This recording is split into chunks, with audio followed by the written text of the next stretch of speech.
뜻이 아닌가 나는 그렇게 생각해요. 어떤 각 민족마다 전부 자기 민족은 하늘의 자손이라고 주장하는데 우리가 실제로는 다른 민족보다도 우리는 하늘의 자손이라는 증거라든가 그런 게 더 확실합니다. 그래서 우리의 조상은 하느님이고 물론 기독교에서 얘기하는 그 하느님과 어쩌면 같을 수도 있고 하느님이 다를 수는 없죠. 모든 종족에게는 하느님은 똑같습니다. 우주 하느님은. 근데 그 자손님은 마찬가지예요. 어쨌든 하느님의 자손으로서 단군이라고 하는 그 옛날 그 하늘 거기서 내려다 보니까 통치를 해야 되겠는데 그래서 단군을 내려보냈죠. 그래서 단군 시대부터가 우리 역사라고 이제 보여집니다. 어쨌든 그 일에 공부하는 것은 이제 50년 전에 공부하던 방법은 외우는 것이었습니다. 그 이전에는 다 외우는 것이었어요. 천자문을 외우고 사서삼경을 외우고 사서삼경 뭐 이런 소리 잘 모르겠죠? 그건 이제 유교적인 영향을 해서 사서삼경이라는 책이 있습니다. 사서삼경 7가지죠? 책이. 그걸 공부하고 딸딸 외우고 말하고 물으면 대답하고 하면 천재였습니다. 그 사람이 영의정을 하고 장관을 하고 다 했어요. 그때는 장관이라고 하고 뭐 좌우관 대신 그랬지만은 어쨌든 그 사람들의 통치를 다 했어요. 불과 50년 전까지만 해도 저도 중학교, 고등학교, 중학교를 공부할 적에 참 멍청하지만 지금 생각하면 멍청한 방법이야. 하지만 그때 당시는 영어 수업이라는 게 신기하고 그랬었습니다. 미군이 들어와서 6.25 이후에 우리가 영어를 접하게 되는 거니까. 그래서 뭐 헛수없어 그때는 단어장이라고 하는데 사전입니다. 조그만 사전. 지금같이 막 두꺼운 사전이 아닙니다. 한 2,000 내지 3,000 단어, 어떤 건 5,000 단어 들어있는 사전. 다 외웠습니다. 저 집에서 학교까지 가는데 굉장히 멀었어요. 그때는 학교가 뭐 면에 하나이니까 대략 1시간, 2시간 걸어서 갔습니다. 그동안에 이 책을 들고 단어를 다 외웠어요. 한 번은 다 외웠습니다. 그런 사람이 나뿐만 아니라 공부를 좀 한다는 사람은 다 그렇게 했어요. 근데 지금 오늘날에 와서도 단어나 뭐 문장을 읽고 하는 것은 내가 할 수 있는데 말은 잘 안 되더라고요. 여러분은 말은 잘 되죠. 난 말은 잘하는데 근데 논문을 영어로 썼습니다. 박사학위 논문을. 그럼 말도 잘해야 할 거 아닙니까? 근데 말하는 방법을 배운 게 아니고 글을 배웠기 때문에 우리 시대에는 지금 시대에는 이제 다르죠. 말하는 걸 막 배우니까 말들 잘하는데 우리는 그랬습니다. 그렇게 어떻게 보면 미련하게 그렇게 공부했는데 외우는 것만이 공부가 다 아니다 그 소리입니다. 자, 그 당시는 그랬지만 이제 과학이 발달하고 문화력이 발달함에 따라서 외우는 국어라든가 어떤 문학만 외우는 사람이 장땡이 아니라 1등이 아니라 과학을 잘하는 사람, 과학 중에서도 수학을 잘하는 사람, 물리를 잘하는 사람, 생물을 잘하는 사람 나눌 수가 있고 노래를 잘하는 사람. 옛날이라고 하지만 5, 60년 전 얘기입니다. 가수 온다면요 아주 천하게 봤어요. 대학 나온 사람은 가수 안 했습니다. 그래서 대학을 다니면서 최초의 가수 온 사람이 몇 사람 있어. 그 사람들로부터 시작된 건데 근데 안 했어요. 그림도 안 그렸어요. 환쟁이라고 그래서 그림은 환쟁이, 쟁이라는 쌍놈이라고 해서 쟁이를 붙였습니다. 소리쟁이, 소리꾼. 근데 그 다음에 운동하는 것은 그때도 운동이 있었어요. 축구 같은 거 격부라고 하는 게 있었는데 그건 누가 했냐면 그 주인은 그러니까 대감마님은 딱 의자에 앉아서 멀리 쳐다보고 머슴들 시켰습니다. 머슴들이 하는 거. 지금은 어떻습니까? 완전히 180도 바뀌어서 수학을 잘하는 사람, 과학을 잘하는 사람, 노래를 잘하는 사람, 운동을 잘하는 사람들이 돈을 벌지 않습니까? 그 사람도 유명하고 그게 다 천재예요. 골프를 잘하는 사람은 골프 천재고, 옛날에는 뭐 천재 아주 하등시했지만 지금은 천재라고 합니다. 축구를 잘하는 사람은 축구 천재고, 물리를 잘하는 사람은 물리 천재고, 물론 문학을 잘하는 사람은 문학 천재죠. 지금 그렇지만 지금은 다 옛날에 하등시하던 것이 지금은 오히려 거꾸로 됐다. 그리고 지금까지 몇 년 전까지만 해도 지금도 그렇지만 의사와 변호사를 옛날에는 의사하려고 굉장히 변호사, 판사, 검사하려고 굉장히 애썼습니다. 그러다가 조금 바뀐 것이 의사를 하려고 애썼어요. 지금은 의사나 판검사 이거 유망한 것이 아닙니다. 오히려 인터넷을 잘하고 AI를 잘하면 그 사람이 큰 돈을 벌고 유명해지고 그렇습니다. 그게 다 사양산업이에요. 판검사 보면 막 죄를 주고 막 수사를 하고 그러니까 굉장히 유명하고 좋을 것 같죠? 그 시대는 좋았어요. 지금은 시대가 달라졌습니다. 어쨌든 그것도 공부니까 공부를 하려면, 그래서 멍청하게 공부하다 보니까 도저히 24시간 공부할 수는 없잖아요. 지금도 그 얘기가 있지만 한국에서는 사당 오락이라는 얘기가 있죠. 사당 오락. 하루에 4시간 자면 대학이 붙고 5시간 자면 떨어진다 그 소리입니다.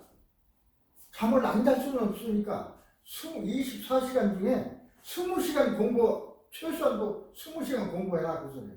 21시간, 19시간 공부하면 떨어지는 겁니다. 사당오락이 거기서. 근데 사당오락이 모든 사람이 다 적용되는 건 아니죠. 머리가 좋은 사람, 좀 나쁜 사람은 아무리 24시간 공부를 해도 따라갈 수가 없어요. 머리 나쁘다는 건 공부 방법이 나쁘다 그 소리입니다. 저도 집 가난한 농촌에서 태어나서 공부하다 보니까 돈도 없고, 원래는 제가 지금도 군인 기질이 있어요. 그래서 육군 사관학교를 갈 마음을 먹었었는데, 우리 고등학교 때 담임선생님이 육사는 내가 이제 전주에 삽니다. 그 당시는 박정희 대통령, 그러니까 경상도 사람들이 지금도 그러지만 지배하던 시대라 육사를 간다니까 너 잘해봐야 중용 별자리를 못 딴다. 그러던 놈이 있어야지. 전라도 놈인데. 그러지 말고 선생해라. 가난하고 그러니까 또 육사도 돈 안 들잖아요.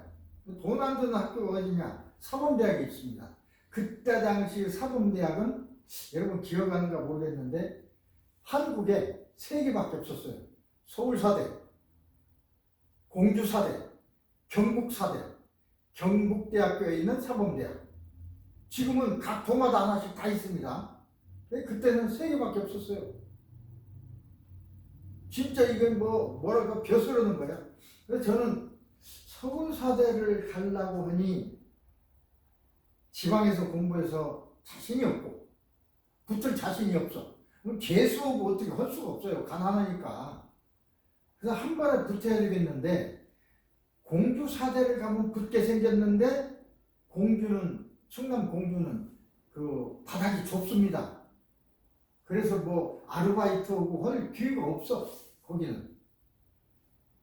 그래서 학교 다닐 때 고학을 해서 다녀야 되는데 도저히 그 길도 없고, 그래서 이제 경북은 전라북도에서 굉장히 저쪽으로 멀고 옛날에는 버스도 하루에 2대밖에 없었습니다. 대구 가는 것이 전주에서. 어쨌든 또 거기 가면 그 요새 지역 차별로 지금도 차별이 심하지만 그때는 더 심했어요. 그래도 거기를 택했습니다. 어떤 배짱이냐면 내가 경상도에서 공부하더라도 구두 닦기를 하더라도 공부하고 내가 전주로 와버릴 텐데 뭐 누가 알 거냐. 구두 닦기를 하더라도 뭐 소문 안 날 거 아닙니까? 그래서 그런 배짱으로 이제 갔는데 어쨌든 그래서 이제 고등학교 선생을 10년을 하면서 가르치는 방법을 내가 압니다. 어떻게 학생들이 공부하고 어떻게 선생들이 가르치는지를 나도 뭐 그 사람들 방법대로 가르치고 이렇게 했지만 이제 미국에 와서 50대 때 미국 왔어요. 미국 와서 내가 이제 생물학을 전공했기 때문에 미국 와서는 좀 한의과 대학에 내가 10년 고등학교 선생하고 한 10년은 대학에서 강의를 오래 했어요. 그런 인연으로 한의과 대학 학장 한 6년 했는데 그렇게 해서 한의사를 하다 보니까 굉장히 좋더라고요. 아픔을 치료해 주니까 아프지 않게 해주는 사람이 아프지 않게 해준다는 건 참 좋은 일 아닙니까? 돈을 받고 안 받고를 떠나서 나는 굉장히 기뻤어요. 고통을 줄여준다는 것, 인간의 고통을 줄여준다는 것이 굉장히 좋았습니다. 근데 몇 년 하다 보니까 아픈 사람이 10명이라면 몸이 아프고 다쳐서 뭐 아프고 허리가 아프고 하는 건 2명밖에 안 돼요. 8명은 우울증이라든지 뭐 어떤 의심증이라든지 뭐 이런 마음에 관한 병들이더라고요. 몸이 아픈 것은 물질로 치료가 됩니다. 그래서 이 세상에는 많은 의사들이 있죠. 수많은 의사들이 있고 보조의사인 치료사들이 있고 죄송합니다. 한의사도 있고 좌우간 이런 치료하는 사람들이 굉장히 많아요. 굉장히 많은데 10명 중 2명만 치료하는데 모두 여기에 달라들고 10명 중 8명 치료는 하는 사람 별로 없어요.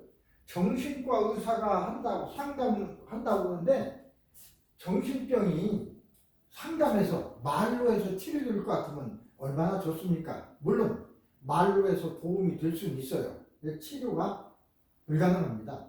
말로 해서는. 근데 그 방법이 딱 한 가지 있어.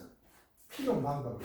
그걸 찾아서 본 것이 최면이라는 기술이 있습니다. 최면 치료. 미국에는 최면 대학이 몇 개 있습니다. 특히 캘리포니아 여기는 한국 사람은 그 당시 없었고. 그래서 찾은 결과 한국 사람 이강일 박사가 거기서 배워가지고 또 우리 여기에도 학교를 하나 세웠어요. 그래서 배우는 사람들이 많이 있고 그런데 그렇다는 소식을 듣고 저도 가서 배웠습니다. 한 1년 배우다 보니까 이것이 돼야만이 마음치료, 이게 몸의 병은 둘이고 마음의 병이 8인데 이 마음의 병은 요것만으로 치료가 될 수 있구나. 그래서 실제로 치료를 하는 방법도 배우고 그러다가 호랑이 잡으려면 호랑이 굴로 들어가라 그런 말도 있고 그래서 아예 이 최면 학교로 제가 이동을 했습니다. 한의과 대학을 그만두고 그래서 여기서 한 3년 동안 있으면서 행정도 하고 그러면서 치료도 하고 또 공부도 하고 연구도 하고 지금도 이걸 배운 것을 나는 굉장히 프라이드하게 생각합니다. 이거 마음 치료뿐만이 아니라 공부하는데도 응용할 수가 있어요. 그래서 제가 학습하는 방법, 공부 기술이라고 해서 이 학생들을 위해서, 이건 공부 기술은 학생들을 위한 책입니다. 이게 작게 만들었어요. 한국의 출판할 적에 거기서 뭐 그러더라고요. 좀 해서 크게 해서 잘 내면 어떠냐고 하는데, 크게 해서 잘 내면 책은 좋을지 몰라도 쉽게 읽지 못하잖아요. 그래서 그러지 말고 이 포켓에 들어갈 정도로 딱 이런 크기로 만들자. 그러면 애들이 갖고 다니면서 읽을 거 아니냐 해서 이런 크기로 만들었어요. 또 선생님을 위한 것은 공부를 가르치는 기술이라고 하는 책이 있습니다. 세트로 돼 있어요. 하나는 학생을 위한 거, 하나는 선생님을 위한 거.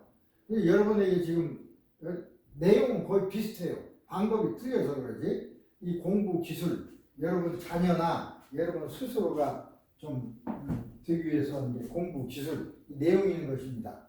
그러면 공부라는 건 어떻게 하면 좋을까? 제가 생각한 것을 여러분에게 좀 말씀드리겠습니다. G는 PST. 이건 어디서 안 봤을 거예요. 이건 제가 만든 겁니다. 그냥 제가 만든 거예요. 뭐 중요한 것도 아니에요. 이건 그레이드, 성적이죠. 성적은 P는 여기서 이제 저 있습니다. 네. 학생이고, 이건 학생이에요. 학생, 이건 선생이고, 그렇죠? 선생님이 가르치니까 이건 시간입니다. 학생과 선생님과 시간은 함수가 성적입니다. 그러니까 학생이 100% 노력을 하고 선생님도 100% 노력을 했다면 결국은 시간은 싸움이죠. 그래서 사당오락이라는 말이 나온 것입니다. 나도 열심히 가르쳤어. 학생도 열심히 공부했어. 그러면 어디에서 이제 결판이 나면 공부하는 시간에서 결판이 납니다. 그러면 머리에 따라서 머리 좋은 사람은 공부는 같은 시간을 공부하면 더 잘 되고, 머리 나쁜 사람은 잘 외우지 못하는 사람은 못 오고, 그런 차이가 있을 거 아닙니까? 그런 차이를 넘어서는 기술 방법이 있습니다. 그걸 제가 이제 그 최면 여기에서 찾아낸 건데, 요것은 이제 변할 수가 없어요. 학생이 죽으라고 했고, 선생님도 죽을 힘을 다해서 가르쳤으니까 이것은 뭐 변수가 아닙니다. 이것은 고정된 수예요. 고정된. 이 변수는 여기가, 변수가 이것도 24시간인데 이것도 고정된 거 아니냐 라고 생각할 수 있는데 그렇지 않습니다. 지금 여기에 우리가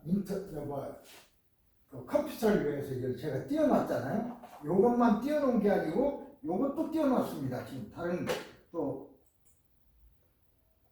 요것도 있죠. 그러니까 지금 여기에는 두 개가 윈도우가 두 개 열린 셈입니다. 10개도 열 수 있어요. 동시에 여기서 작동하고 돌아갑니다. 이것도 할 수 있고 이것도 할 수 있고. 이게 우리 머리라는 것은 컴퓨터나 같아요. 같은 게 아니라 컴퓨터를 만들 적에 사람의 두뇌의 구조와 작용을 본따서 만든 게 컴퓨터예요. 요새는 뭐 더 많이 발달했지만 기본적으로 그렇습니다. 그래서 이 컴퓨터로는 윈도우를 이렇게 10개도 열 수 있고 2개도 열 수 있고 열 수 있듯이 사람도 그렇게 할 수 있어요. 그런데 옛날에는 조금 생각이 달랐습니다. 옛날에는 한 번에 한 가지만 할 수 있다고 생각했어요. 공부를 열심히 하는 사람이 음악을 들으면서 공부해? 음악을 듣든지 공부를 하든지 둘 중에 하나 해라. 응? 공부를 하는데 음악 들으면 음악 때문에 공부 안 되는 거다. 그렇게들 얘기했어요. 실제로 다 그걸 인정했고 한꺼번에 두 개는 못했습니다. 어떻게 보면 실제로도 그럴 때도 있어요. 공부를 열심히 하는데 어머니가 사과를 깎아가지고 왔습니다. 아들을 위해서. 야, 사고모서 공부해라. 못 들어요. 공부에 막 몰입해 있을 때는. 야, 이 사과 먹어. 예? 그때서 그러죠? 이 몰입하면 하나가 이제 그래야 된다고 해서, 한 번에 하나씩만 해야 한다 그랬는데, 그게 아니고, 지금은 옛날 학생은 한 번에 한 개밖에 못 했어요. 공부를 하든지, 운동을 하든지, 말을 하든지, 말할 때는 공부를 안 하고. 근데 지금 학생들은 말하면서 공부합니다. 음악 들으면서 공부합니다. 그때는 안 된다고 그러면 됩니다. 윈도우를 10개 띄워놓고 10개 작업을 다 할 수 있어요. 음악 나오는 윈도우, 이렇게 공부하는 윈도우, 또 사전 다 띄워놓고 필요할 때 사전 찾아보고 음악을 들어가면서 시대가 달려진 것입니다. 어쨌든 그런 시대고 또 하나는 중요한 건 시간입니다. 시간이 24시간이라고 하는 건 바꿀 수 없다 그러는데 바꿀 수 있습니다. 예를 들어서 윈도우를 2개 띄워놓고 1시간 공부한다면 24시간이라 아니라 48시간 공부하는 거죠. 두 가지를 동시에 하니까. 그런 방법도 있고 또 하나는 시간의 왜곡이라고 해서 이제 앞으로 이거 중요한 것입니다. 시간의 왜곡. 시간의 왜곡이라고 해서 최면에서 어떤 걸 하냐면 1시간에 했던 일을 10분 안에 해보세요. 어떤 사람을 최면에 들어갔더니 음식을 막 뭘 먹고 있었답니다. 그래서 그걸 실제로 뭘 먹고 있었는지 그때 당시에 실제를 해보세요. 그러니까 원래는 하나 먹고 조금 있다 하나 먹고 그러는데 10분 안에 하라고 그러니까 1시간, 그러니까 10분 안에 하라고 그러니까 굉장히 손을 빨리 움직이는 시간의 왜곡이라고 해서 1시간을 10분에 줄여서 할 수가 있습니다. 10시간을 1시간에 줄여서 할 수가 있습니다. 이것은 이제 그 수련에 따라서 달라지는데 만약에 10시간을 1시간으로 줄여 할 수 있다면 우리는 24시간이 아니라 240시간을 24시간에 할 수 있는 거죠. 100시간 거를 10시간에 할 수 있는 거니까. 그러면은 하루 종일 공부 열심히 해야 20시간밖에 못 온다는 말은 이제 틀립니다. 왜 20시간입니까? 100시간이 될 수도 있고 50시간이 될 수도 있습니다. 훈련과 방법에 따라서 저는 그것을 여러분에게 알려드리고자 이 강의를 시작한 것입니다. 대단히 중요합니다. 오늘날은 엄청난 지식을 요하고 하는 세상이기 때문에 조금만 내가 한문을 팔면 다른 사람 벌써 저 앞에 가 있습니다. 그렇게 빠른 세상입니다. 그래서 이 시간을, 근데 이제 시간을 이렇게 이용하면 우리의 몸이 어떤 구조로 되어 있는지 그걸 알아야 됩니다. 자, 우리는 빛도 보고 소리도 듣고 냄새도 맡고 맛도 보고 아픈 것도 알고 그러죠. 5가지 감각기관이라고 합니다. 빛을 보는 건 눈, 빛은 눈으로 보고 소리는 귀로 듣고 거꾸로 오면 눈으로 빛을 보고 귀로 소리를 듣고 코로 냄새를 맡고 혀로 맛을 보고 피부에서는 온냉 압통 따뜻하고 뜨겁고 누르고 아프고 하는 것을 느끼고. 그런데 원래 보면 눈에서 빛을 느끼는 게 아닙니다. 여러분은 그렇게 하죠? 빛을 어떻게 느껴요? 눈으로 봅니다.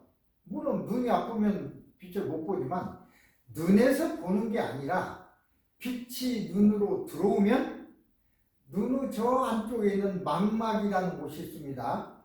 망막에 C세포가 있는데 거기서 빛을 느껴서 전기의 신호로 바뀝니다. 그걸. 전기의 신호로 바꿔서 그 신호를 시각령, 우리 머릿속에 있는 대뇌의 시각령으로 보내요. 대뇌에서. 그러면 뇌에서 그 모습을 이렇게 인식을 합니다. 색깔을 인식하고. 이 시각을 느끼는 거예요. 근데 눈에서 보는 게 아니라 눈은 저 빛의 자극을 전기의 신호로 바꿔주는 역할만 해. 컨버터 역할입니다. 컨버터 역할일 뿐이지 실제로 빛을 보는 것은 뇌에서 봅니다. 뇌에서. 똑같은 소리로 소리를 귀에서 듣는 게 아니라 귀에서 소리의 자극을 전기의 신호로 바꿔서 청각령으로 보내면 그 뇌의 청각령에서 소리를 인식하게 됩니다. 그러니까 소리는 귀에서 듣는 게 아니고 뇌에서 듣습니다. 마찬가지로 냄새는 코에서. 코로 냄새를 맡는다고 우리는 말을 하죠. 틀렸습니다.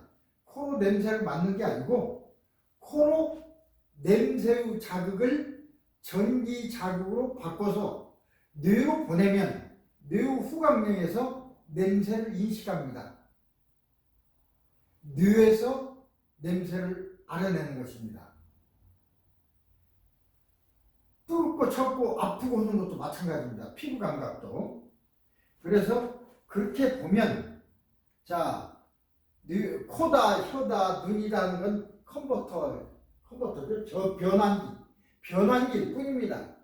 그리고 실제로 느끼는 건 브레인에서. 그러니까 브레인에서 뇌에서 빛을 느끼고 뇌에서 소리를 듣고 뇌에서 맛을 보고 뇌에서 냄새 맡고 뇌에서 아픈 것을 느낍니다.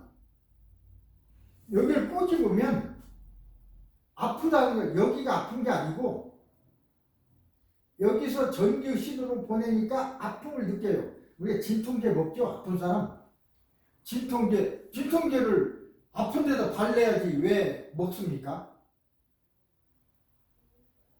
바르는 약도 있어요. 바르면 신경이 마비가 돼서 아픈 자극을 줘도 전기 신호를 못 만들어내. 그럼 안 아프죠. 그런 약도 있고 아니면 약을 먹어서 전기 신호가 들어와도 뇌를, 브레인을 맛을 느끼는 또는 아픔을 느끼는 이 브레인을 뇌를 마비시키는 거예요. 그러면 못 느끼죠. 아무리 꼬집어도 뇌에서 못 느껴. 아무리 감기 들어서 아파도 진통제 먹으면 몰라. 진통제라는 것은 아픔이 없는 게 아픔을 없애는 게 아니고 못 느끼게 만드는 것입니다. 멍청이로 만드는 거죠. 실제는 아픈데 어쨌든 그 감각 과정이 그렇습니다. 그렇다면 문제는 브레인이죠. 브레인. 뇌입니다. 그러면 뇌에 대한 이해를 해야 됩니다. 뇌는 어떻게 되어 있느냐?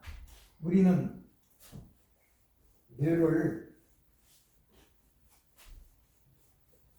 뇌 속에서 생각을 하고 그러니까 이 뇌를 의식이라고 합니다.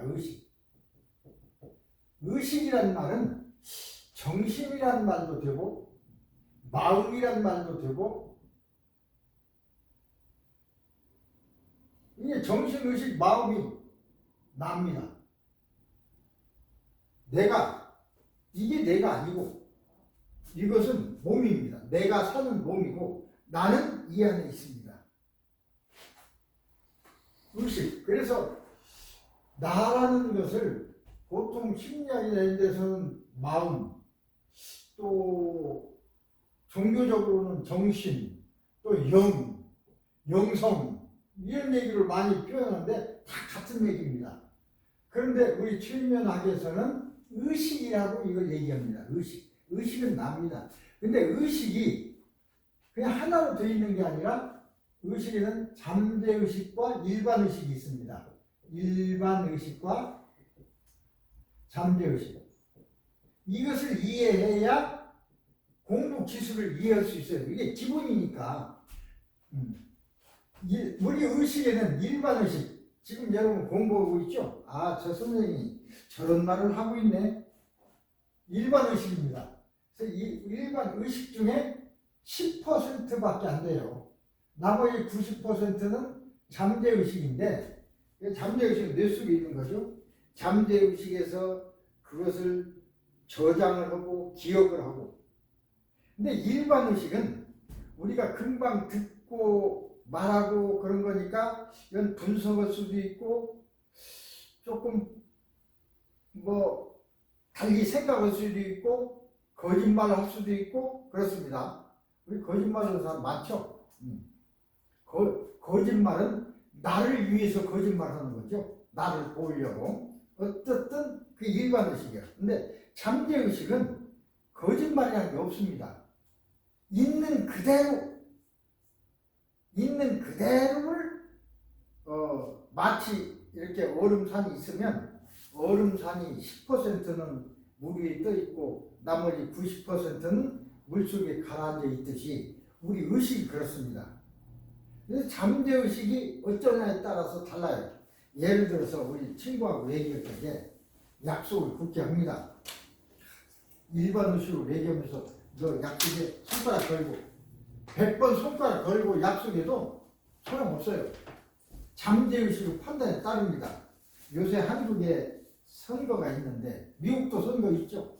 저도 뭐 우편 투표했습니다만 어떤 사람은 A라는 사람이 좋다고 내 친구가 와서 그 사람 찍어 그래도 대답은 하죠. 그러지. 그래놓고 실제로 찍을 때는 나의 양심에 따라서 잠재의식에 따라서 찍게 됩니다. 그게 잠재의식이에요. 모든 건 잠재의식에서 하는 것입니다. 그래서 여기 의식으로 잠재의식은 어떤 기능이 있느냐. 자, 몇 가지를 요약해서 말씀드리겠습니다. 잠재의식은 태어나면서부터 스쳐 이거가 너무나 다 150 그렇지. 스쳐 지나간 사소한 것까지 모두 당시의 경험대로 그대로 기록 저장합니다. 그러니까 5살 때의 기억은 5살 때 기억 그대로. 한 번 기록 저장된 것은 결코 지워지거나 왜곡되지 않습니다. 왜곡된다는 건 바꿔지지 않는다 그 소리입니다. 세 번째, 잠재의식의 정보 저장, 우리 정보 저장 능력은 얼마냐? 지금 나와 있는 최대형 컴퓨터보다도 더 대형이고 초정밀 컴퓨터보다도 더 정밀합니다. 어느 정도인지 몰라요. 우리가 일생 동안 경험하는 걸 다 저장해도 우리 뇌의 10%, 20%도 사용 못한다고 합니다. 이게 얼마나 큽니까? 그 다음에 네 번째는 잠재의식은 정보를 당시의 순간처럼 생생하게 오감으로 저장합니다. 색깔로도 저장해요. 그래서 눈을 감고 옛날 일을 생각하면 그때의 색깔도 다 볼 수 있죠. 기억 속에 다 있습니다. 다섯 번째, 잠재의식은 죽어서 뇌세포가 활동을 완전히 중지하는 순간까지 잠들지 않고 24시간 활동합니다. 근데 우리 잠자죠? 잠자는 건 일반 의식이 자는 거예요. 잠재의식은 잠자지 않습니다. 결코. 한 번 태어나면 죽을 때까지 결코 잠들지 않습니다.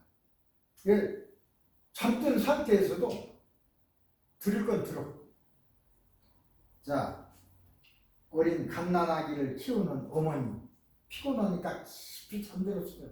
아기를 안고 잠들었는데 남편이 막 몸 흔들어도 몰라. 여워 못 있나. 들리도 안 해.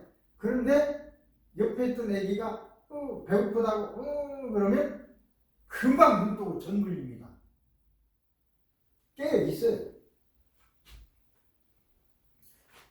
여섯 번째, 잠재의식은 인체의 모든 기관을 조절 통제하고 잠재의식의 모든 건 잠재의식에 의해서 통제됩니다.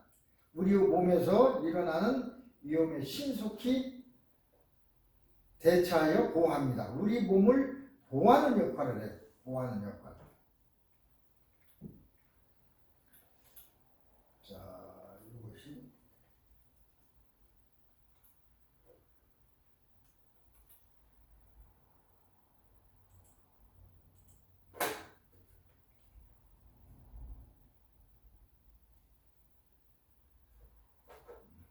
하나가 올라야 되네.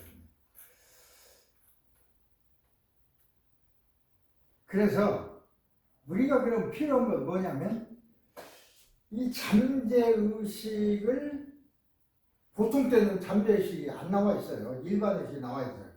잠재의식과 대화하고 잠재의식을 끌어내서 거기에 있는 정보를 읽어야 되는데 그러기 위해서는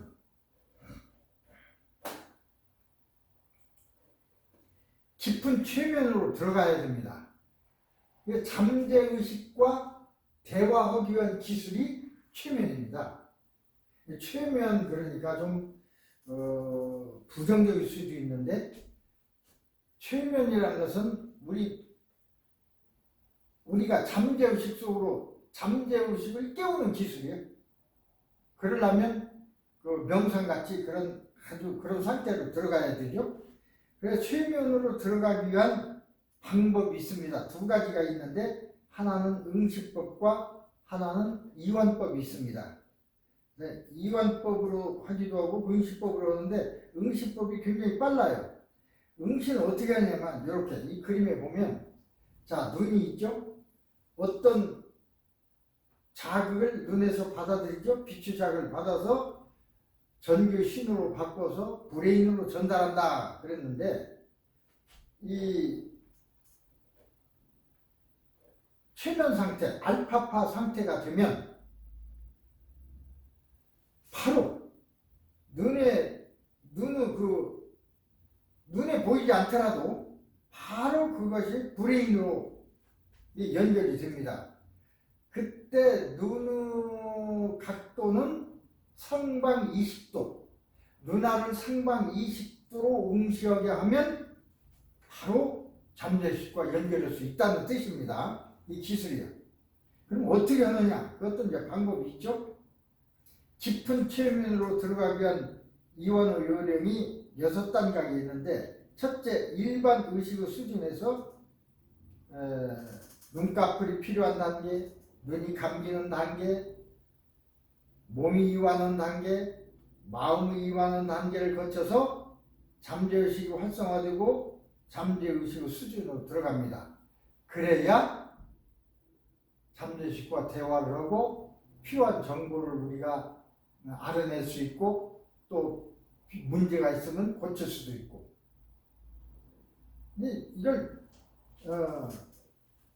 이런 단계를 거치는데 실제적으로는 어떻게 해야 되느냐? 실제적으로는 단계가 따로 있습니다. 자, 그것은 이 교재를 보면 됩니다. 공부 기술. 이것은 제가 이렇게 만들었고요. 러닝 테크닉. 세계적인 천재가 알버트 아인슈타인이죠. 물론 아인슈타인보다도 더 천재들이 좀 많이 나와 있습니다만은, 자, 공부 기술은 불세출 공부 기술을 배우고자 하는 학생들 길라잡이. 이게 공부 기술이라는 말은 어쩌면 제가 한글로선 제가 제일 먼저 생각을 하고 여기에 책의 제목으로도 붙였습니다. 천재가 되는 기술. 우리는 멍청하고 영역가 없습니다. 좋은 방법만 이용하면 다 천재가 돼요. 자, 공부 기술을 배운 학생은 이제 전과 달리 천재를 부러워하지 않아도 됩니다. 이 책을 공부한 학생은 공부하는 기술을 가지게 될 것이기 때문입니다. 불세출의 공부 기술, 러닝 마인드 컨트롤은 극히 제한된 사람들이 하는 초능력이 아니라 실제로는 뭐 영리한 사람들, 그 천재들 이런 사람들이 이런 기술을 사용해요.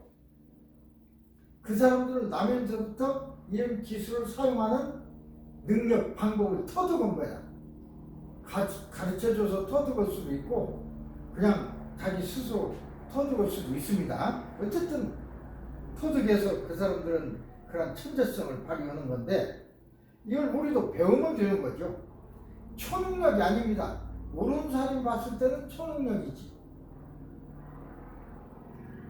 자신의 잠재의식을 스스로 컨트롤할 수 있는 공부 기술로서 자신을 컨트롤하는 공부 기술이 그게 초능력이에요. 그 없는 사람은 능력이 없으니까 초능력으로 보이지만 이 능력이 있는 사람은 똑같다 그 소리입니다. 학습 속도 배가, 공부를 빨리 하는 거예요. 기억력 향상, 기억이 잘 되는 거예요. 집중력 강화는 물론 선명한 기억법을 사용하여 고공학습을 할 수 있게 해주어 자기 능력을 몇 배로 발휘할 수 있게 될 것입니다.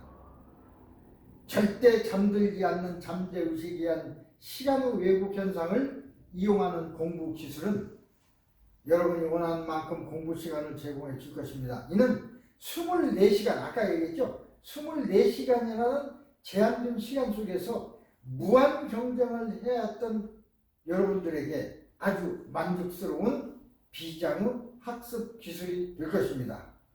제 얘기입니다.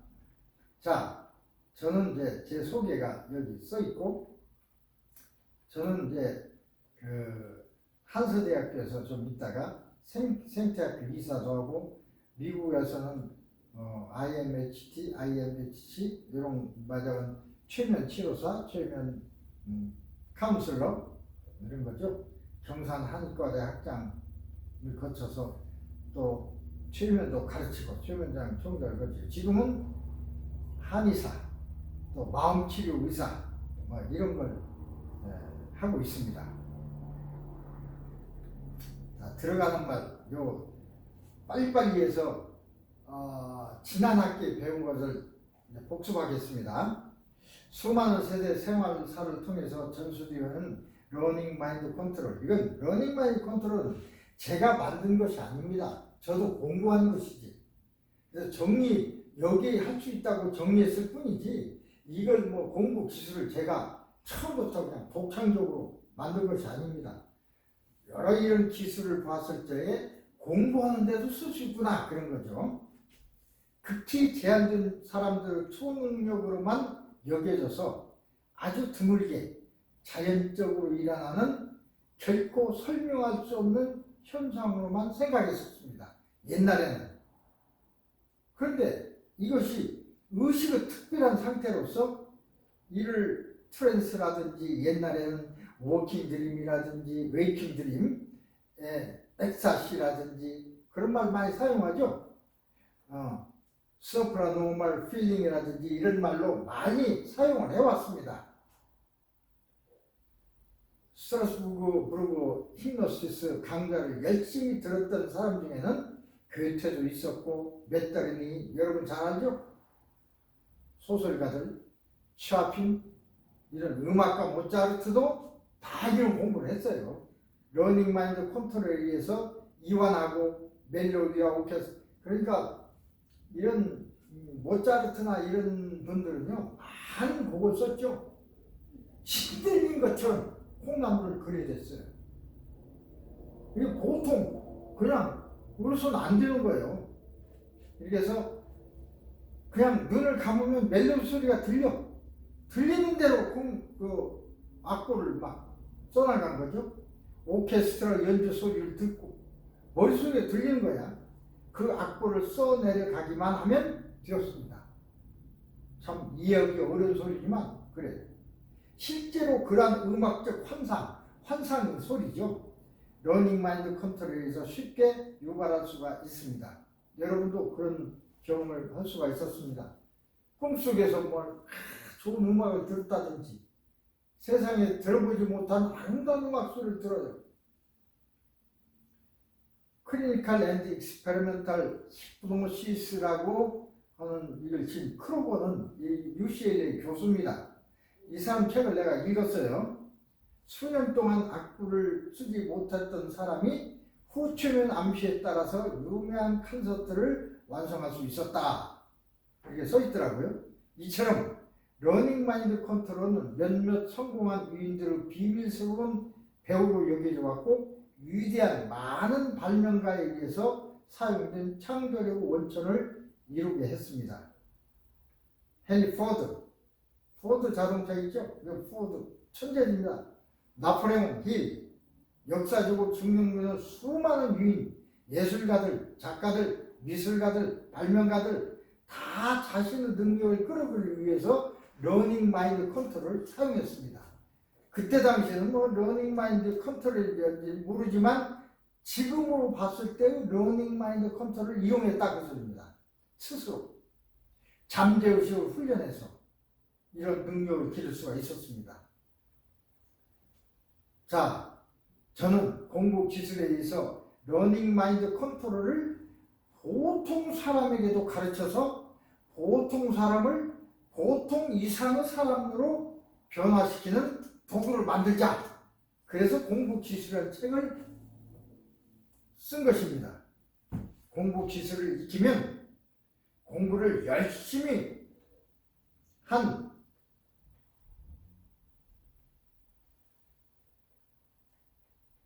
어떤 학생들과 창조적인 일에 몰두하는 사람들, 예술가들, 특정 전문가들에게 불세추로 학습 기술을 습득해 해서 자신을 천재적인 재능으로 변모시켜 세상의 모든 사람들에게 행복한 삶을 안겨주는 최고 인간으로 자라도록 돕고자 2016년에 이걸 만들어냈죠. 여기에 이제 차례도 있고. 자, 이 책의 내용을 간결하게 제가 두 학기에 걸쳐서 하려고 합니다. 한 학기는 지났죠. 그래서 한 학기는 어디까지 했냐면 최면을 유도하는 방법 6가지 중 5번째까지 했어요. 자, 그것을 좀 압축해서 얘기를 하겠습니다. 자, 진짜 학습하는 방법으로서 공부하는 방법을 배우는 것입니다. 자, 어떻게 공부해야 되냐? 그게 바로 러닝 마인드 컨트롤입니다.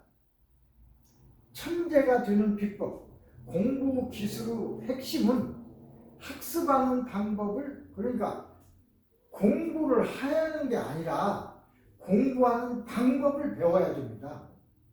그게 중요해요. 공부를 하는 게 아니라, 외우는 게 아니라 공부하는 방법을 배우면 자연히 공부를 잘할 수 있어요. 그래서 러닝 하우 to learn, 학습하는 방법을 학습하자 그렇습니다. 공부하는 방법을 공부하는 것입니다.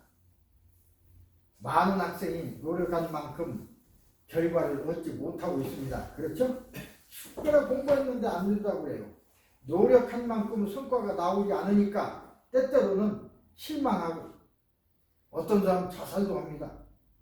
왜 노력한 만큼의 성과를 얻지 못할까요? 이는 공부하는 방법에 문제가 있기 때문입니다. 저는 그렇게 판단했습니다. 공부하는 방법에 문제가 있어. 공부를 잘못 공부해서 공부하는 만큼 결과를 좋은 방법이 얻는 방법이 있다면 얼마나 좋겠습니까? 하는 것이 모든 학생들의 꿈이고 바람입니다. 제가 10년 동안 고등학생을 가르쳤다고 했습니다. 그들의 바람이 바로 그거예요. 내가 알아요. 그렇기 때문에 이 방법을 제시한 것입니다. 그런데 이건 바람으로 끝나는 게 아니라, 희망으로 끝나는 게 아니라 진짜 그렇게 할 수가 있습니다. 꿈이 아니었습니다. 최소한으로 공부하고 원하는 만큼의 결과를 얻는 방법이 있습니다. 그것이 바로 학습하는 방법, 학습. 공부하는 방법을 공부하자. 공부를 시키는 게, 외우는 걸 시키는 게 아니라 어떻게 하면 잘할 수 있는지 그걸 알려줘야 됩니다. 최소 노력으로 최대의 효과를 얻는 것이 우리가 경기의 법칙 아닙니까? 공부에도 경제의 법칙이 적용됩니다. 자, 경제에서는 적은 돈을 들여서 많은 돈을 버는 것이 경제 법칙입니다. 많은 돈을 들여서 많은 돈을 버는 건 뭐 누구든지 할 수도 있는 일이죠. 어쨌든 공부에도 법칙이 있어요. 최소 시간을 공부해서 많은 것을 머릿속에 집어넣으면 그게 이제 최소 공부 법칙이 되겠죠. 이 공부하는 바로 러닝 마인드 컨트롤입니다. 러닝 마인드 컨트롤, 그러니까 공부 기술을 익힘으로써 경제적인 공부 꿈을 이룰 수가 있습니다. 천재교육연구소, 제가 하는 연구소입니다. 본 공부 기술을 통해서 러닝 마인드 컨트롤을 보통 사람을 보통 이상 사람으로 변화시키기 위한 도구로 이것을 사용할 것을 이제 만들었습니다. 열심히 공부하면 된다, 그 소리입니다. 그 소리가 여기 있고 뭐 다른 얘기들도 많이 씁니다만, 자, 요 얘기만 하고 넘어갈 거. 위대한 천재 신 텐신이 있습니다. 텐신은 언제나 조용한 숲속에서 자기 이름을 스스로 반복적으로 부르기만 하면 텐신은 갑자기 의식의 새로운 상태에 들어가서 시의 단어뿐만 아니라 구절이나 문장까지도 떠올랐고 그는 그것을 종이에 쓰기만 해도 됐습니다. 본인이 하는 소리입니다. 이게 테니슨이죠. 알프레드 천재. 스트라스부르크 대학의 러닝 마인드 컨트롤 히프노시스 강좌를 열심히 들었던 이들 가운데는 괴테도 있었고 맥다르니, 우리가 아는 철학자 샤핀, 모차르트는 이제 음악가죠. 다 이거 배웠어요, 그 사람들도. 그래서 천재적인 능력을 발휘했습니다. 여러분은 안 배우고 어떻게 천재적인 능력을 발휘하려고 합니까? 배워야지. 발휘하는 기술이 있습니다. 클리니컬 익스페리먼탈 히프노시스 저자 윌리엄 크루거, UCLA 교수였습니다. 지금은 나이가 들어서 이제 은퇴하고 돌아가셨는지도 모르겠습니다. 한 30년 전에 이분이 있었어요. 수년 동안 악보를 쓰지 못했던 사람이 러닝 마인드 컨트롤을 배우고 후천 암시에 따라서 유명한 콘서트 악보를 완성할 수 있었다고 합니다. 그 얘기가 써 있어요. 이 러닝 마인드 컨트롤은 몇몇 성공한 그런 것이 아니라 비밀스러운 배우가 아니라 그렇게 여기에 왔는데, 많은 발명가의 창조력 원천을 이루기에는 우리 아론의 지팡이라고, 아론, 성경 속에 나오는 아론,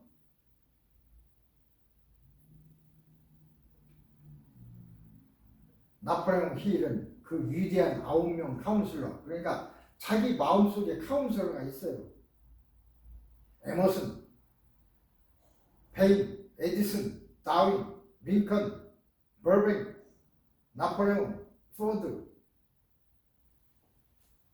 이런 사람과 함께 자기 스스로로 여기 있어. 일상적인 꼭 무슨 일이 있으면 그 사람들이 나의 선생이라고 하고 머릿속으로 다 같이 앉아 있어요. 환상의 미팅을 합니다. 그런 환상의 미팅에 앞서 나는 곧 깊은 잠재의식으로 들어간다. 그러면 이 환상 미팅을 할 수 있다. 암시 중요한 겁니다. 환상 미팅을 하는 동안 그는 일생의 계획을 실행하기 위한 행동을 결정하는 실행위원의 의장 역할, 자기가 의장이 돼서,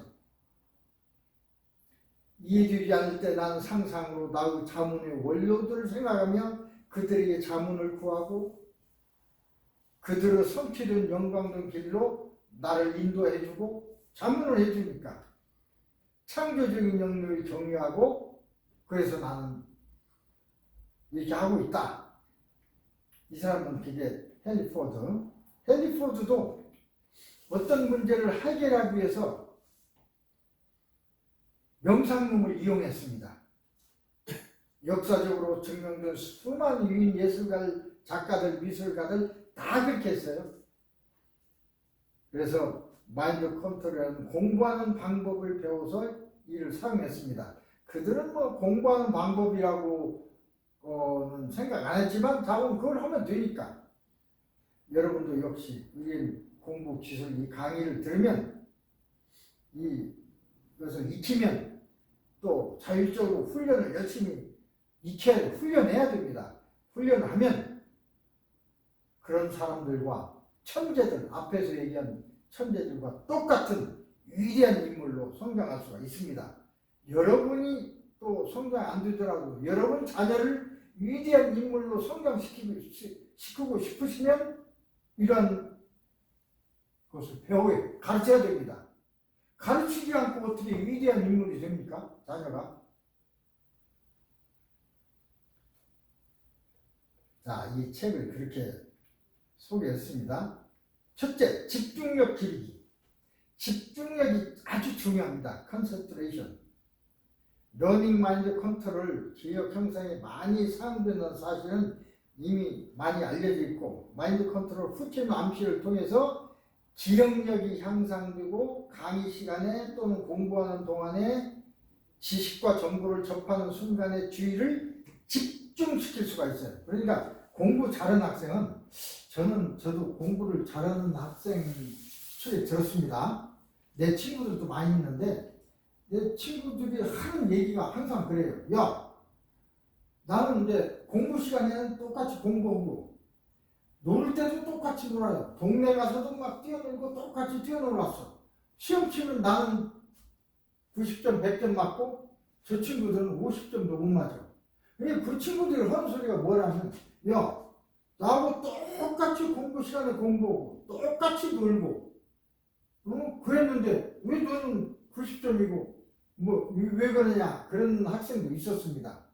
그게 어디서 차이 나느냐? 공부할 적에 다른 생각하고 선생님 말을 안 듣고 집중력이 흐트러졌느냐? 나는 공부 시간만은 선생님 말을 하나도 빠짐없이 들었습니다. 집중, 컨센트레이션, 집중이 중요해요. 그래서 머릿속에 다 기억했어요. 한 번 기억된 건 없어지지 않는다고 그랬죠? 집중해야 머릿속에 기억되는 겁니다. 선생님 말씀하시는데 아까 짜장면 먹던 생각, 누구하고 놀던 생각하면 선생님 말이 머릿속에 안 들어오죠. 집중이 안 되니까 기억이 안 돼. 나중에 시험 칠 때 기억이 날 리가 없죠. 저장이 안 됐으니까. 그 차이입니다. 그래서 집중력이라는 게 아주 기본적으로 제일 중요해요. 근데 집중을 하려면 내가 집중하고 싶어서 집중할 수도 있지만 최면 원리에 의해서 나는 이 시간 공부하는 동안 다른 생각 않고 집중해서 선생님 강의만 듣는다 라고 암시를 하면 그렇게 됩니다. 방법이 있어요. 암시를 해야 돼요. 암시하는 방법이 있습니다. 나중에 그건 가르쳐 드립니다. 원리부터 얘기하고. 그래서 후침 암시라고 합니다. 강의 시간 또는 공부한 동안에 지식과 정보를 접하는 순간의 주의를 집중시킬 수 있는 그런 암시. 그 다음에 2배로 학습할 수가 있습니다. 야, 2배로 어떻게 학습해? 2배로 할 수 있습니다. 아까 얘기했죠? 시간은 왜곡이라고 그래서 예를 들어서 아까 시간에 영어를 공부했어요. 이번 시간은 수학이야. 영어 아주 중요한 건데 수학 시간에 영어 시간 생각을 자꾸 하면 수학 공부 못하죠. 집중 안 하니까 못하죠. 그래서 그럴 때는 어떻게 하냐? 수학 시간 공부하기 직전에 딱 눈을 감고 명상에 들어가서 지금부터 나는 수학 공부를 한다. 수학 공부를 하는 동안 지난 시간 배웠던 영어를 복습하라 라고 명령을 해요. 머리에다가. 그러면 나는 수학을 열심히 공부하고 있는 동안에 잠재의식에서는 복습을 계속해. 2배로 학습하는 거죠. 그 방법을 모르면 안 돼. 그걸 모르는 사람은 그걸 못 하죠. 시간은 왜곡. 이것도 이제 어떻게 왜곡시키고 어떻게 암시하면 되느냐 하는 건 뒤에 요령이 있습니다. 뒤에 가르쳐 드릴 겁니다.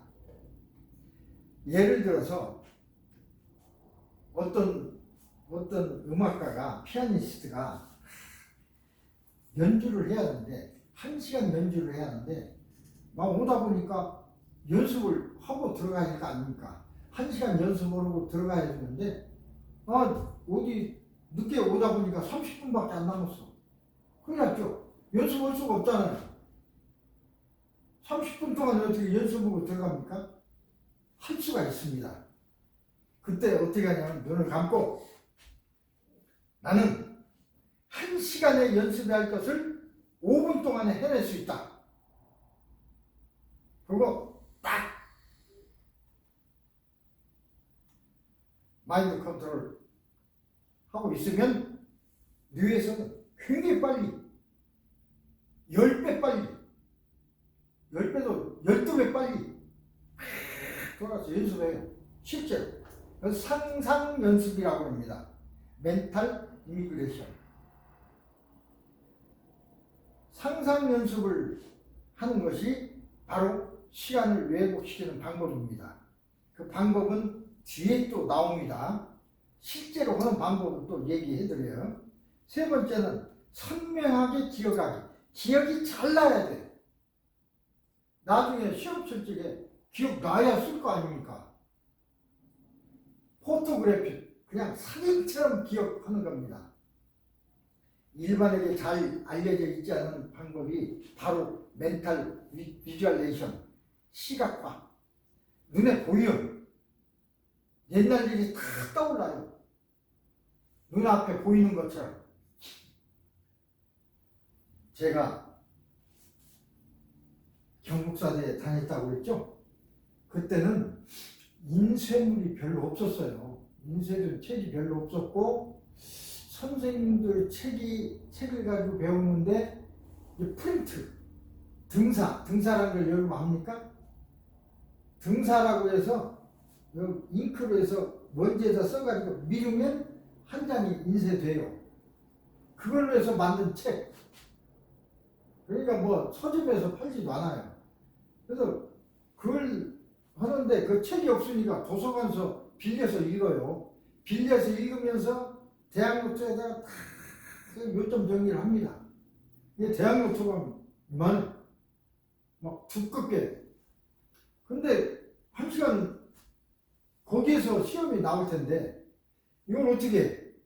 그래서 정신을 바짝 차리고 이것을 외웁니다. 외울 때 어떻게 하냐면 나는 이제 암시를 하고 그래서 포토그래픽 사진을 찍는다 그래요. 한자 한자 읽는 게 아니라 요령이 생기면 한 페이지를 한 번에 봅니다.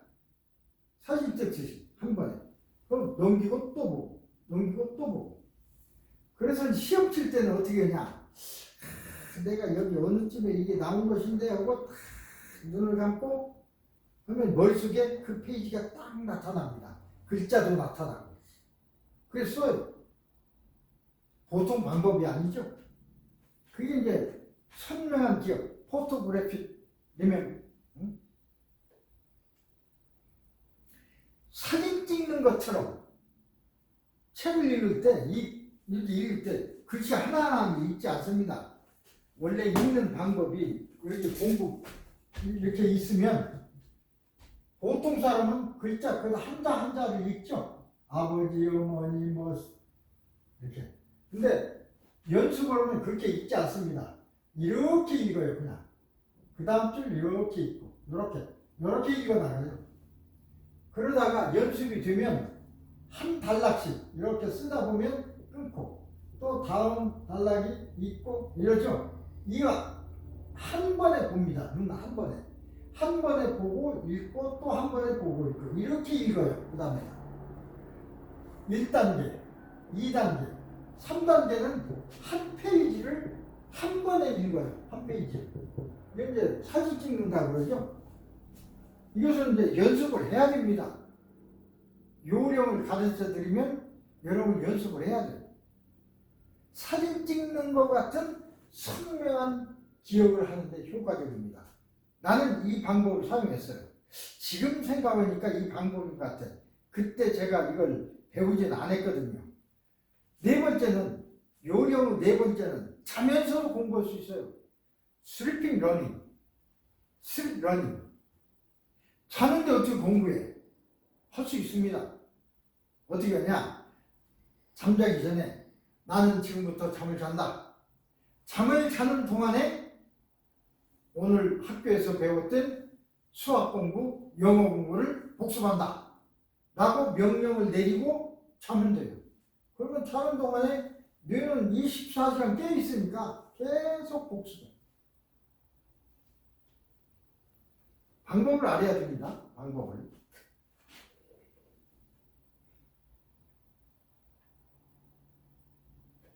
네 가지 기술입니다. 그 네 가지 기술을 어떻게 이용하느냐 이제 중요하죠. 네 가지 기술을 이용하려면 첫째, 최면 속으로 들어가야죠. 방법이 있어요. 최면에 들어가는 방법, 들어가는 기술을 배워야 되고, 최면에 들어가서 아까와 같은 네 가지 그런 목표를 달성한 기술을 또 해야 되고, 자, 초심자를 위한 러닝 마인드 컨트롤. 러닝 마인드 컨트롤 가장 중요한 이점은 자기 동기부여입니다. 성공 동기부여. 그러니까 성공을 즐기는 자기 모습을 상상하는 거야. 나는 이거 못해. 난 도저히 난 이거 할 수 없어. 그런 사람은 성공 못합니다. 진짜 못합니다. 나는 할 수 있어. 나는 해낼 거야. 할 수 있어가 아니라 할 수 있어 생각하면서 눈을 감고서 성공해가지고 막 춤을 추고 다른 사람이 박수를 치고 하는 걸 상상하는 거야. 그걸 이제 러닝 동기부여, 자기 동기부여입니다. 자기 모습을 스크린에 비춰서 보는 것입니다. 이렇게 역도 선수 누구야? 그분도 눈을 감고서 큰 무거운 역도를 탁 들어서 탁 올리는 상상 훈련이라고 합니다. 그런 훈련을 많이 했어요. 역도 선수 그 이름이 나중에 나오는데, 매일같이 목표를 명상하는 자기 동기부여, 자기 목표에 따라서 그걸 상상하는 거예요. 성취를 향한 가장 강한 동기로 작용합니다. 자기 성공한 모습을 상상함으로써 그걸 달성할 수 있어요.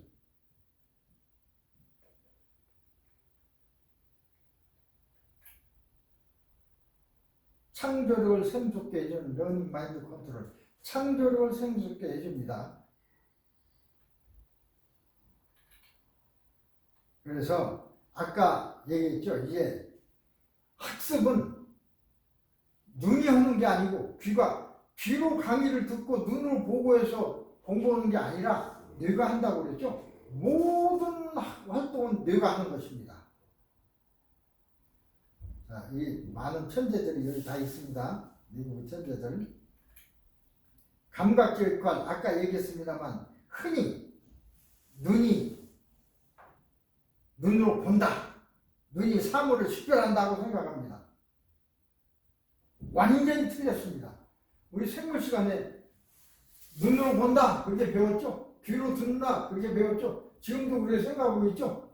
완전히 틀렸습니다. 눈으로 보는 게 아닙니다.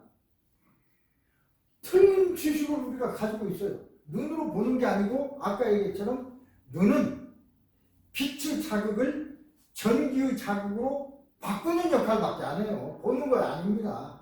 바꿔서 어디로 보내? 뇌로 보내면 뇌의 시각면에서 보는 것입니다. 뇌가 보는 것입니다. 뇌가 보는 것을 왜 눈이 본다고? 지금도 그렇게 가르치고 있어요. 사물을 인식하고 식별하는 것은 눈이 하는 것이 아니라 뇌가 하는 것입니다.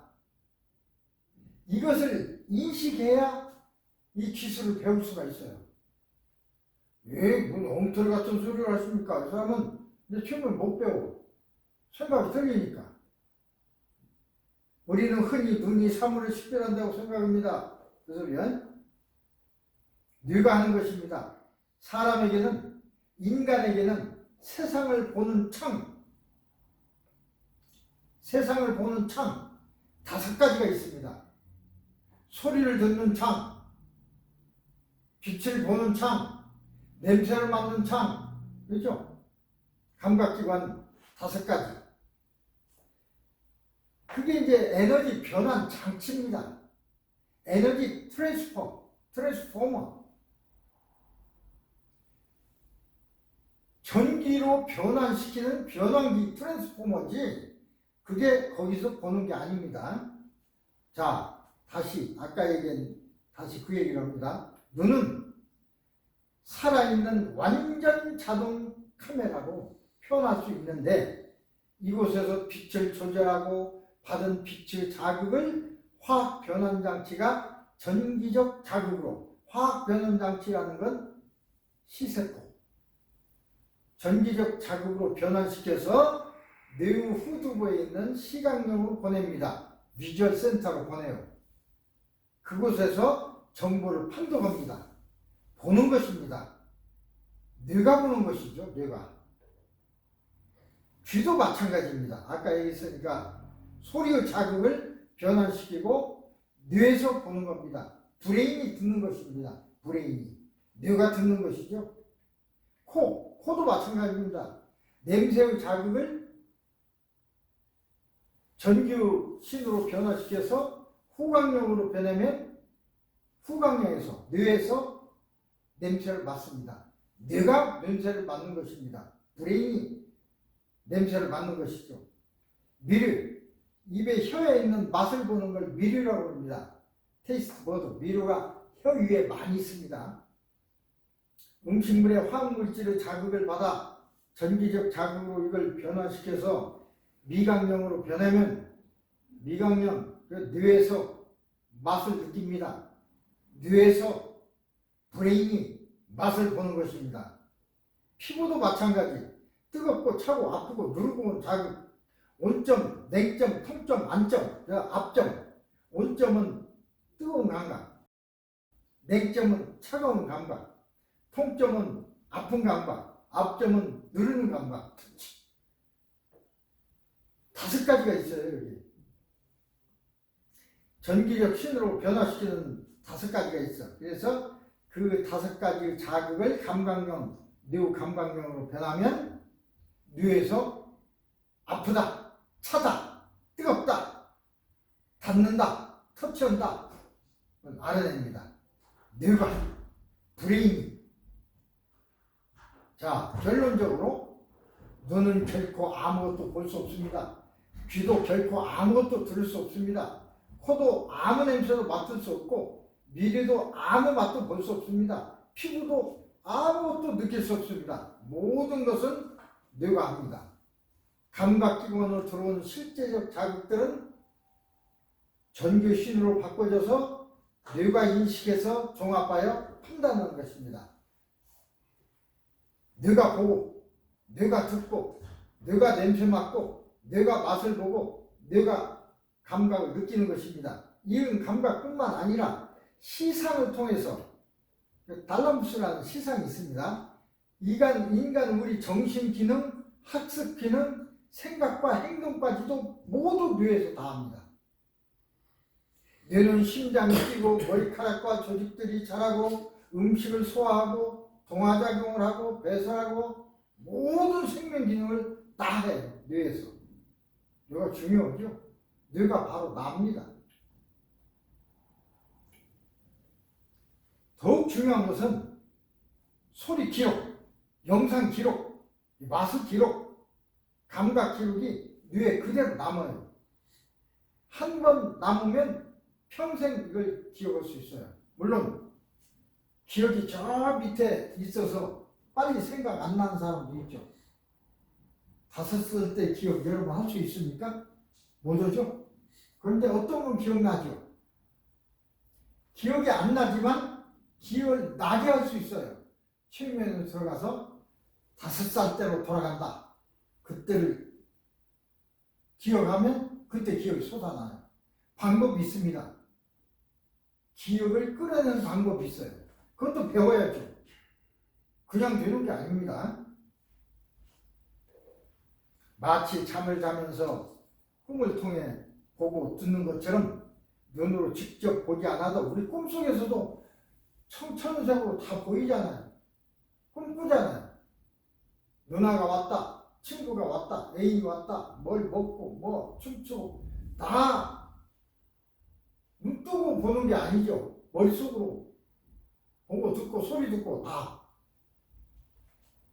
한 번 본 것은, 한 번 들은 것은, 한 번 맛본 것은 어느 것이나 다시 보고 듣고 맛볼 수 있습니다.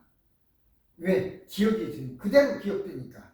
한 번 들은 것은 무엇이나 다시 들을 수 있습니다. 이미 강박한 것은 어느 것이나 다시 느낄 수가 있다는 것입니다. 이게 중요해요. 그래서 공부할 적에 집중해야 돼요. 한 번 들은 것은 영원히 기억될 수 있어요. 그 한 번을 잘 안 듣고 집중력을 안 하면, 안 들으면 기억도 안 나죠. 기억 안 나. 제가 그 전에 고등학교 때 선생님들은 연수를 받아요. 승진을 하면. 근데 방학 동안에 교육받고 그때 하도 잠이 와서 내가 아마 어떤 교수 강의하는데 졸았나 봐요. 시험 치는데 도저히 생각이 안 나. 저 선생님이 말 한 적도 없는 걸 시험 냈어. 나중에 못 썼죠. 못 쓰고 다른 사람들 물어봤습니다. 왜 그거 우리 안 배웠잖아. 배웠대요. 그러니까 배우는 그 순간 나는 잔 거예요. 저런 거예요. 그래서 못 들었죠. 못 들었으니까 기억이 없어. 기억이 없으니까 나는 안 배웠다고 생각하는 거죠. 집중이 그래서 중요한 겁니다. 집중이.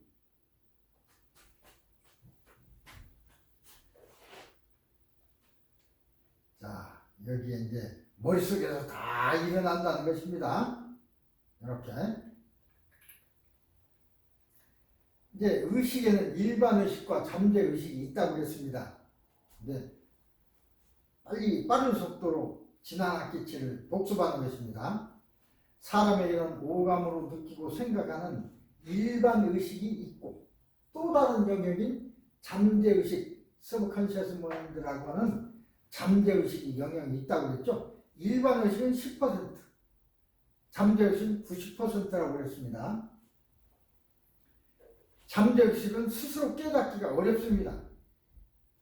잠재의식은 일반의식에 대비되거나 신비한 능력이 영이라는 뜻으로 내면의식, 하의식, 무의식, 우주의식, 초의식, 심령, 영, 영성, 불성, 신성, 마음 이렇게 표현하지만 다 같은 뜻입니다. 관점과 종류에 따라서 필요에 따라서 표현을 다르게 했을 뿐이지 전부 잠재의식을 지칭하는 얘기입니다. 어떤 걸 사용하더라도 본질에는 영향이 없습니다. 잠재의식. 잠재의식은 자신이 의식하든 의식하지 않든 자신의 운명을 결정하고 있는 핵심적인 실체. 얼마나 중요합니까? 이 영은 가히 헤아릴 수가 없을 정도입니다. 잠재의식의 작용을 잘 알고 이것을 활용하는 게 중요하죠. 아까 처음에도 얘기했지만 몇 가지 있습니다. 의식하지 못한 사이에 몸 안전을 위해 24시간 잠들지 않고 활동합니다. 태어나면서 죽을 때까지 잠들지 않는다고 그랬습니다. 특수한 상황에서 초인적 능력을 발휘합니다. 전에 오래전 일입니다.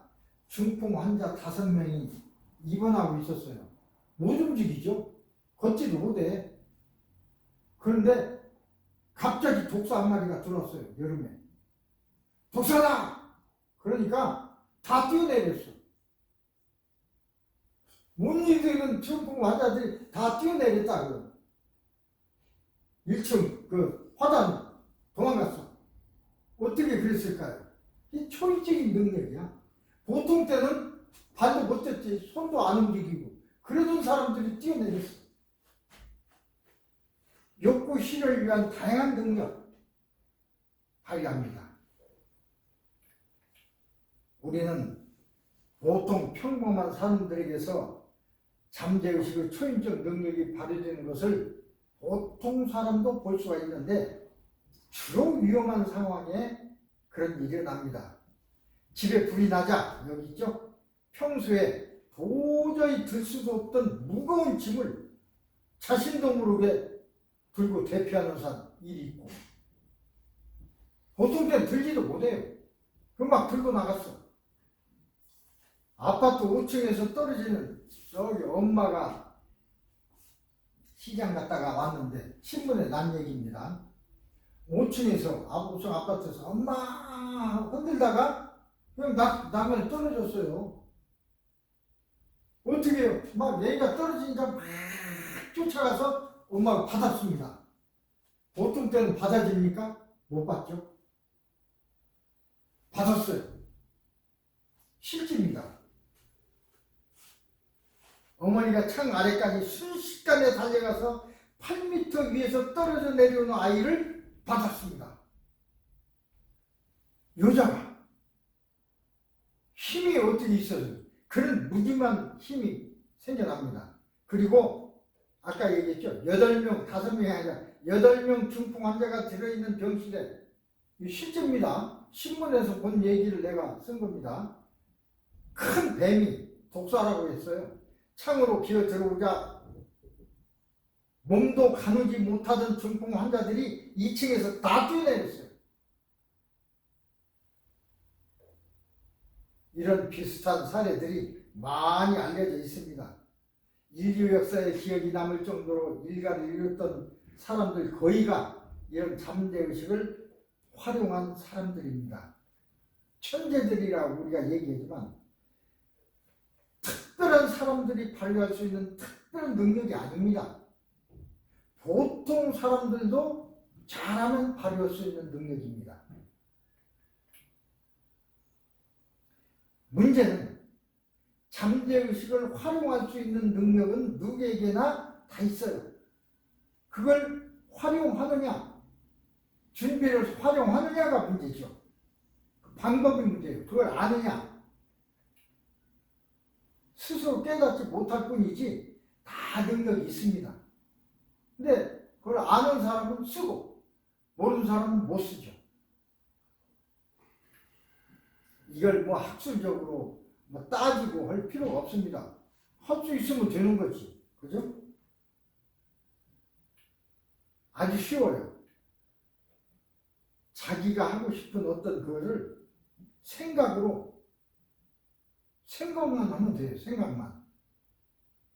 물론 최면석에 들어가서 생각만 하면 그것을 이루고 싶다는 암시하기만 하면 잠재의식은 작용을 해서 이루어지게 됩니다. 이걸 얘기해야 되는지 모르겠는데 저 여담으로 저하고 친한 사람들, 제가 가르친 사람들 중에 지금도 모임이 있습니다. 그 얘기인데 시간이 10분 정도 남아서 어쨌든 초능력이라고 하는 것들도 있죠. 어떤 사람 무리를 걷는다든지 초능력이라고 하는데 저도 계단 위에 올라서서 걸어본 적이 있습니다.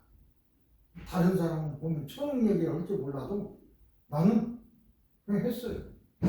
보통 사람이 내가 초능력은 도사입니까? 아니잖아요. 여러분과 똑같은데도 나는 할 수 있다. 100% 그런 자신감 가지고 암시를 하고 하니까 되더라고요. 그런 겁니다. 지 고하를 막론하고 구별 없이 누구나 잠재의식이 활동하고 있는 때가 있습니다. 일상생활로 가끔 어떤 일이나 문제가 무심코 느낌으로 떠오르는 경우 그 느낌이 부정적이든 긍정적이든 간에 무시하고 선술적인 계산에 의해서 행동했는데 그 결과는 자신이 처음 느낀 그대로 겪게 되는 경험들이 많이 있습니다. 아까 얘기했듯이 직책상 판단과 결정을 해야 하는 위치에 있을 때가 있습니다. 야 이걸 해야 돼 말아야 돼. 그럴 때 어떻게 합니까? 감이 오죠. 순간 머리에 탁 스칩니다. 하자. 아니면 난 못해. 그게 감이 임프레션이라고 그러죠. 임프레션. 감이 중요합니다. 감이라는 건 잠재의식에서 나오는 것입니다. 감을 놓치거나 무시하면 낭패를 보게 되는 경우가 많습니다. 아까 감이 왔는데 그대로 올걸. 유능한 기술자는 기계를 다 뜯어보고 고장난 걸 아는 게 아닙니다. 소리만 딱 들어보면 감이 와요. 아! 이건 저기서 고장났구나. 다 분해야 아는 것이 아닙니다. 뛰어난 영업사원도 잘 하는 사람 있죠? 그런 어떤 데이터나 계산기에 의해서만 그렇게 하는 게 아닙니다. 어떤 감이 있어요. 저 사람 만났어. 아, 저 사람은 뭐를 좋아해. 이렇게 하면 될 거야. 감. 무조건 가서 사라고는 삽니까? 안 사지. 그 사람에 다가가서 이런 얘기를 하고 감입니다. 느낌. 물론 세상 모든 일이 느낌, 감으로만 되는 것은 아닙니다만은 일반의식과 잠재의식이 조화롭게 활용될 때 좋은 결과를 얻을 수 있다는 뜻입니다. 감이란 예지입니다. 창조이고 총체적인 잠재의식의 실현이고 무시하면 안 됩니다. 일반의식과 소통 방식이에요. 자, 5가지 감각기관에 대해서 다 얘기했고 아까 얘기됐습니다. 잠재의식. 자, 그러면 어떻게 학습하는 방법을 학습할 것인가? 잠재의식 기능 아까 얘기했어요. 또 자꾸 나옵니다. 컴퓨터보다 더 표정으로 생생한 오감으로 적용하고 죽는 시간까지 활동하고 컴퓨터와 비슷하다는 소리도 아까 얘기했고요. 자 그러면 기억의 작용도 그러면 어떻게 최면 속에 들어갈 수 있는가 그 얘기를 하고 오늘은 이제 마치도록 하겠습니다. 잠재의식의 생각과 논리, 잠재의식이 작용하는 방식을 이해해야 됩니다. 잠재의식은 어떤 때는 유치한 어린이와 같고 어떤 때는 어른과도 같고 자의적으로만 받아들입니다. 그 특징을 알아야 돼요. 잠재의식하고 대화할 때는 예를 들어서 자의적이라고 하는 것은 글자 그대로 받아들여요. 우리 보통 얘기할 때 속상하면 미치겠네 그러죠? 미치겠네 할 때는 무슨 뜻입니까? 속상한다 그런 뜻입니다. 근데 최면 속에 들어가서 미치겠네라고 얘기를 하면 잠재의식은 진짜 미친다는 소리로 알아들어요. 그러니까 자의적 글자 그대로만 그러니까 암시하는 방법이 다릅니다. 암시하는 방법이 달라요. 매우 화가 난다. 나 매우 화가 나. 그렇게 얘기를 해야지 미치겠네 그러면 미친다고 하는 것으로 알아듣는다 그 소리입니다. 잠재 나라도 방법이 달라요. 말하는 방법이. 그런 뜻으로 합니다. 그래서 어제 물을 때나 그럴 때는 예를 들어서 당신이 어디서 태어났는가를 얘기해 주시겠습니까? 라고 잠재의식에게 말하면 최면 속에서 고개를 끄덕끄덕만 합니다. 왜? 말을 해 주시겠습니까? 그래서 그냥 해준다는 뜻만 하는 거야. 근데 묻는 사람은 어디서 태어났는가? 전주에서 났습니까? LA에서 났습니까? 그걸 바라는 건데 그걸 말해 주시겠습니까? 그랬는데 고개를 끄덕거려요. 잠재의식은 그렇게 말하는 게 아니고 잠재의식에는 당신이 태어난 곳이 서울입니까? 아니면 로스앤젤레스입니까? 이렇게 물어야 돼. 그러면 로스앤젤레스에서 태어났으면 LA에서 태어났습니다. 이게 대답이죠. 어디서 태어났는지 말씀해 주실 수 있겠습니까? 그러면 예. 방법이 달라요. 묻는 방법이 달라야 됩니다. 그 요령을 얘기하는 겁니다. 암시 언어를 사용할 때의 언어가 달라야 됩니다. 그 다음에 우리 그 말에는 부정적인 말이 많습니다. 나는 못돼, 난 쓸데없어, 이제는 고칠 수 없어, 난 이게 평생 살아야 돼, 이제는 어쩔 수 없어. 그런 말을 하면 안 됩니다.